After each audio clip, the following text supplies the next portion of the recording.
Ah, les crypto-monnaies. Ça fait énormément de temps que j'ai envie de faire cette vidéo, notamment pour répondre à tous ceux qui, au fil des années, m'ont toujours proposé des deals, proposé des opportunités sur les crypto-monnaies. Tous ceux qui me disaient, Yvan, tu dis que tu fais du business, mais voilà les crypto-monnaies qui sont en train de faire fois 1000, fois 10 000, tu n'as pas investi dedans, tu es quel de businessman. Et je vous dis dans cette vidéo pourquoi est-ce que je n'y ai jamais touché et pourquoi jusqu'aujourd'hui, je n'ai même pas mis un seul radis, un seul centime dans les crypto-monnaies après le jingle. Alors, sans plus tarder, passons à la première raison. Pourquoi est-ce que je n'investis pas dans la crypto-monnaie?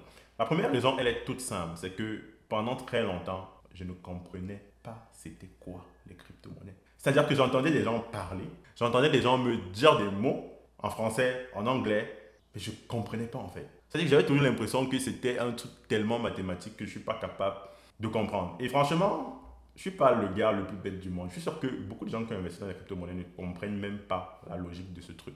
Beaucoup de gens qui investissent dans le Bitcoin, dans l'Ethereum, dans l'Ether, toutes les crypto-monnaies qui peuvent exister, ne comprennent pas la logique de ce truc. Et moi, j'ai un principe très simple, c'est que je n'investis pas dans ce que je ne comprends pas. C'est un principe simple dans l'investissement et qu'appliquent tous ceux qui réussissent vraiment dans l'investissement. Warren Buffett l'a dit, John Bogle l'a dit, n'investissez pas dans ce que vous ne comprenez pas. Et ça me permet ici de souligner quelque chose que je trouve très vital chez nous, les jeunes aujourd'hui, qui essayent de faire du business, qui essayent juste de construire notre fortune. C'est que il y a ce qu'on appelle le FOMO. Ça s'appelle Fear of Missing Out. Et c'est quelque chose que beaucoup de personnes ont. Ça veut dire la peur de ne pas rater l'opportunité. Beaucoup de personnes ne sont pas à l'aise à se dire, ah, je suis déjà dans le business. Il y a ce truc-là qui est peut-être une opportunité, mais que je ne comprends pas, mais je ne vais pas mettre mon argent. Et ils se trouvent en train d'éparpiller leur argent, d'éparpiller l'investissement un peu partout pour ne pas rater l'opportunité qui les rendrait millionnaires. Et c'est justement cette fear of missing out qui font qu'aujourd'hui, beaucoup de gens ont mis de l'argent dans les crypto-monnaies parce qu'au final, je suis sûr que si j'interroge 100 personnes qui ont mis de l'argent dans les crypto-monnaies pour dire, OK, comment ce truc fonctionne en fait? D'où va venir ta rentabilité? Comment ça se fait que d'ici 2 ans, ta crypto-monnaie va faire fois 1000, fois 2000? Comment? Explique-moi. Ou du moins, explique-moi la logique qui sous-tend ton investissement. Beaucoup de gens seront incapables de le faire.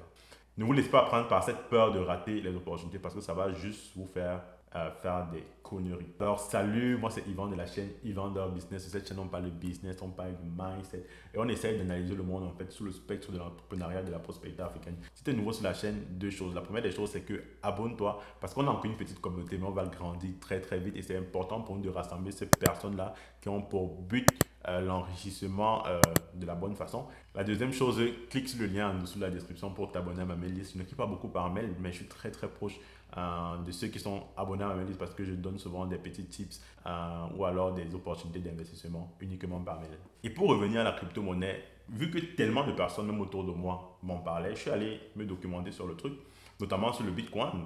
Et j'ai réalisé que c'est juste un gros Ponzi. C'est ce qu'on appelle une bulle spéculative. Et comment ça fonctionne, une bulle spéculative? On te propose un produit qui est censé faire fois 1000, fois 10 000 pour une raison que tu ignores. Et ça suscite l'intérêt d'énormément de personnes. Et ce qui fait que vu que énormément de personnes ont l'intérêt pour ce produit qui est en quantité déjà en quantité limitée, ben, la valeur du produit monte sur le marché. Donc plus les gens veulent, ben, plus ceux qui détiennent le produit montent la valeur. Et s'ils ont acheté peut-être à 20 000 dollars, ils peuvent le vendre à 30 000 dollars, à 40 000 dollars. Sauf que la valeur est juste indexée sur le fait que ben, beaucoup de personnes veulent le produit à ce moment-là. Et lorsque pour une raison ou pour une autre, cet intérêt-là part, ben, il n'y a plus rien qui justifie la valeur du produit. Et ce qui se passe, c'est que le produit chute de façon incroyable. En fait, le produit peut perdre 100% de sa valeur en quasiment 2 jours. Pour appuyer mes propos, je vais vous parler de l'une des premières bulles spéculatives dans le monde, qui est le crash de la tulipe. Oui, la tulipe, la fleur, la tulipe. Le crash de la tulipe, qui est l'histoire de la première bulle spéculative au monde, je pense, qui s'est passée dans les années 1600. Alors, je vais mettre l'article en barre de description, mais je vais juste vous lire quelques passages qui, pour moi, sont super, super intéressants. Alors, la crise des tulipes décryptée, l'un des premiers et des plus connus crashs de l'histoire financière. Explication et mécanisme de la première bulle spéculative de l'histoire qui reste encore aujourd'hui une référence. Comme je disais, au-delà de la technicité qu'il y a souvent dans l'investissement, les plus grands traders vous diraient que l'investissement, c'est une question de psychologie. C'est super important de comprendre, de connaître l'histoire déjà pour comprendre la théorie derrière les mouvements de masse et pouvoir appliquer ça à son cas en fait. L'histoire nous raconte justement l'une des plus grosses bulles spéculatives qui est celle de la tulipe, qui est documentée Et ce qui m'étonne, c'est que énormément de personnes retombent toujours dans les mêmes pièges, comme si ça n'était jamais arrivé. Alors pour la petite histoire, la tulipe avait commencé dans les années 1636 pour une raison que j'ignore, vous allez lire l'article là pour savoir les détails, a suscité de la valeur en fait. Quelqu'un avait lancé comme ça que la tulipe a de la valeur, la plante de la tulipe a de la valeur. Pour aucune raison, c'est pas comme si c'était une plante médicinale, c'est pas comme si c'était une plante qui servait à quelque chose de concret dans la société. Mais non, on avait lancé cette alerte comme quoi la tulipe a de la valeur et beaucoup de gens ont commencé à se ruer dessus. Et la partie que je vais lire est très intéressante, ça s'appelle Crise des tulipes, les spéculateurs fleurent le bon coup. À mesure que les fleurs gagnent en popularité, les professionnels payent de plus en plus cher les bulbes infectés par le virus. Apparemment, c'est le virus qui donnait une couleur un peu particulière à la tulipe. Et les prix continuent à monter. En 1634, la demande venue de France attise la hausse des prix. Fleurant le bon coup, les spéculateurs entrent sur le marché. Le prix d'un contrat de bulbes cassés continue à monter tout au long des années 1636. Mais en novembre, les prix des tulipes normales commencent à grimper aussi. C'est-à-dire qu'au-delà des tulipes qui avaient justement cette couleur due au virus qui était belle, les prix des tulipes normales commençaient à grimper aussi. Tant et si bien qu'en peu de temps, n'importe quel bulbe s'échange à plusieurs centaines de florins. On dit qu'en 1935, il faut 100 000 florins pour acheter un lot de 40 bulbes. Alors, la bulbe atteint son sommet durant l'hiver 1636-1137. À cette période, les bulbes changent de propriétaire jusqu'à 10 fois dans la même journée. Je ne sais pas si vous réalisez ce que je suis en train de dire, mais ils sont arrivés à un tel point que les transactions sur les bulbes de tulipes, les bulbes de tulipes changeaient de propriétaire au moins 10 fois. C'est-à-dire qu'on pouvait même vendre une bulbe de tulipe qui n'est même pas encore, coupée en fait, qui n'est même pas encore arrivée en maturité. Mais aucune livraison, ouais c'est ça qu'ils disent en fait. Qu'à cette période, les bulbes de tulipes changent de propriétaire jusqu'à 10 fois dans la même journée, mais aucune livraison n'aura le temps de se faire. C'est-à-dire qu'on achète, on vend, on achète, on vend, on achète, on vend, alors qu'on n'a même pas encore livré une bulbe de tulipe qui n'a même pas de valeur. En février 1637, le prix des contrats s'effondre et les échanges s'arrêtent net. Il ne reste plus que des vendeurs. Les acheteurs ont déserté la place. C'est-à-dire qu'il y a eu dû avoir quelqu'un qui a lancé la lettre comme quoi finalement la tulipe ne vaut rien. Comme quoi qui a commencé à se désintéresser et finalement le désintérêt a pris de l'ampleur et ça fait que du jour au lendemain tout le monde a déserté. On dit que soulignons tout de même que l'épidémie de la peste bubonique qui sévit au même moment à Harlem n'a pas aidé. Donc ça c'est compréhensible. Les vendeurs font des méga promos flash mais il n'y a plus rien à faire. La demande s'est fanée. Les bulbes ne valent plus qu'un centième de leur prix d'une semaine auparavant. Et après l'article dit les crypto-monnaies sont-elles les nouvelles tulipes? Et l'article, pour vous donner une idée, quand est-ce que ça a été écrit, le 16 janvier 2018, bien avant le crash des crypto-monnaies qu'on vit aujourd'hui. Et j'en profite justement pour répondre à toutes ces personnes qui comparent l'investissement dans les crypto-monnaies avec l'investissement en bourse. Beaucoup de personnes disent que, vu qu'on est en train de vivre un crash boursier actuellement, ils comparent ça à la crypto-monnaie et se disent que la crypto-monnaie va remonter. Les gars, l'une des caractéristiques premières des bulles spéculatives, c'est comme son nom l'indique, c'est une bulle. Quand ça explose, ça ne revient pas. Je serais vraiment très très étonné que le Bitcoin, l'Ethereum, tous ces trucs-là remontent quelque part. Ça n'a pas d'utilité, ça ne va pas remonter. La bulle est finie. Retirez peut-être votre argent de là si vous avez mis énormément d'argent pour pouvoir partir avec quelque chose, mais je ne pense pas que ça va remonter. Et pour ceux qui disent que l'investissement dans les crypto-monnaies est quasiment la même chose que l'investissement dans les bourses, parce que quelque part aussi dans la bourse, il y a aussi de la spéculation, c'est vrai. Mais il y a une différence fondamentale entre les deux. Quand tu achètes des actions d'Amazon, tu as une partie d'Amazon, tu as une partie des data centers d'Amazon, tu as une partie de leur siège social d'Amazon, tu as une partie de tout leur bâtisse, de tout leur centre de livraison, tu as une partie de tout ça. Quand tu achètes des actions d'Apple, tu as une partie des brevets d'Apple, tu as une partie de la technologie d'Apple, tu as une partie du siège social d'Apple qui se trouve en Californie. Si aujourd'hui les actions d'Apple, les actions d'Amazon baissent, ça ne veut pas dire que l'activité a forcément baissé. Ça peut être pour plusieurs autres raisons, notamment la spéculation et tout, mais ça ne veut pas dire que les activités qui sous-tendent la richesse d'Apple, les activités qui sous-tendent la richesse d'Amazon, les activités qui sous-tendent la richesse de la société que tu as achetée ont baissé ou bien vont mal. Ça peut être ça, mais ce n'est pas forcément ça. Et si ce n'est pas le cas, ça veut dire que quelque part, quand la spéculation, quand la crise va se terminer, vu que ces activités-là valaient une certaine valeur, ça va forcément remonter. Et même s'il arrive qu'on liquide une société que tu as achetée, tu ne partiras pas sans rien parce qu'au final, si aujourd'hui on liquide Apple, on va liquider tous les data centers d'Apple, on va liquider tous les brevets d'Apple, du moins on va les vendre. On va liquider le siège social d'Apple et avec l'argent là, on va rembourser les investisseurs. Si aujourd'hui tu as des actions de McDonald's, tu possèdes les brevets de McDonald's, mais tu possèdes aussi tout l'immobilier que possède McDonald's. Et donc, si on revend McDonald's aujourd'hui, tu vas sûrement rentrer dans tes fonds ou du moins avoir une partie du capital investi. Si aujourd'hui tu as mis de l'argent dans la crypto-monnaie et que la crypto-monnaie va mal, tu en retires quoi? Le Bitcoin aujourd'hui a perdu, alors je parle, plus de 60% de sa valeur. Qu'est-ce que tu en retiens?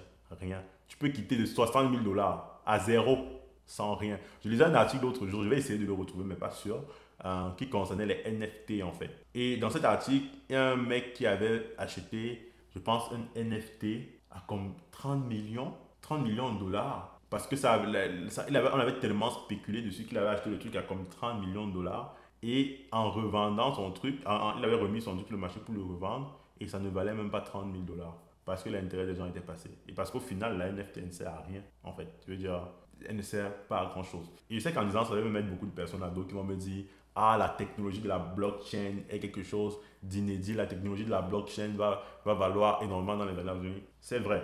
Et je suis totalement d'accord avec vous, la technologie de la blockchain est quelque chose d'inédit, mais il faut différencier le potentiel des crypto-monnaies, qui sont finalement l'utilisation qu'on fait à ce jour de la blockchain, et la blockchain en elle-même en fait. C'est deux choses complètement différentes. La blockchain permet de stocker et d'échanger de la valeur sur Internet sans intermédiaire centralisé. Elles sont le moteur technologique des crypto-monnaies, du web décentralisé, de la corollaire et des finances décentralisées. C'est quelque chose de super.